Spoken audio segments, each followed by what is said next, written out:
கர்த்தருடைய பரிசுத்த ஸ்தோத்திரம். இன்றைக்கி நம்ம பார்க்க போகிறது சங்கீதம் 12 அதனுடைய ஃபர்ஸ்ட் கிளாஸ் நம்பருங்க. ரிச்சியும் கர்த்தாவே பக்தி உள்ளவன் அற்று போகிறான், உண்மையுள்ளவர்கள் மனுபுத்திரரில் குறைந்திருக்கிறார்கள். பாருங்கள், கிளியராக இவ்வளோ அழகாக கொடுத்துருக்காங்கன்ட்டு. இப்போது கரண்ட் சுச்சுவேஷனில் பாருங்கள், பக்தி உள்ளவர்கள் வந்து கம்மியாகிட்டே போகிறாங்க. நம்ம வந்து யூடியூப்பில் அநேக காரியங்களுக்கு நம்ம டைம் ஸ்பெண்ட் பண்ணுறோம். பட் பைபிள் வாசிக்கிறதுக்கு, ஜெபம் பண்ணுறதுக்கு அந்த டைம் எப்போனா முடியுங்கிற மாதிரி இருக்கும். டக்கு டக்குன்னு சர்ச்சுக்கு போகிறோமா, அது முடிஞ்சால் வந்ததுக்கப்புறம் பைபிள் வைக்கிறோமா, அவ்வளோதான். அடுத்த வாரம் திருப்பி சர்ச்சுக்கு போகும்போது தான் பைபிள் எடுக்கிறது. அப்படி நம்ம இருக்கிறது நம்மளுடைய தப்புங்க. அதை கிளியராக மென்ஷன் பண்ணியிருக்கு பாருங்கள். ரிச்சியும் கர்த்தாவே, இவங்களெல்லாம் ரிச்சிங்க அப்படின்றாங்க. பக்தி உள்ளவர் வந்து அற்று போகிறார்கள், உண்மையானவர்கள் மனுபுத்திரர் குறைந்துக்கிட்டே இருக்காங்க. உண்மையான மனுஷங்க. நீங்கள் எப்படி இருக்கீங்க?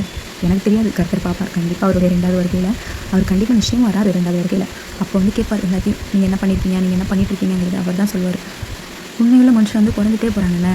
ரீசெண்ட் டேஸில் நான் கூட நிறைய பேர் செஞ்சுருக்கேன், நிறைய பேர்கிட்ட நானும் அனுபவப்பட்டிருக்கேன். ஸோ உங்களுக்கு இந்த மாதிரி ஏதாவது பேட் அனுபவங்கள்லாம் இருக்குதா, மனுஷங்க இப்படியும் இருப்பாங்கங்கிற மாதிரி நீங்கள் கமெண்ட் பாக்ஸில் கமெண்ட் பண்ணுங்கள்.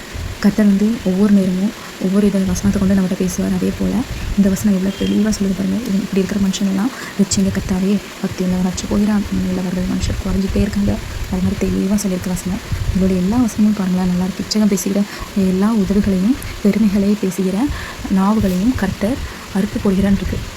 நம்ம வந்து பெருமையாக பேசக்கூடாது, அதே மாதிரி இச்சகம் பொய் பேசக்கூடாது.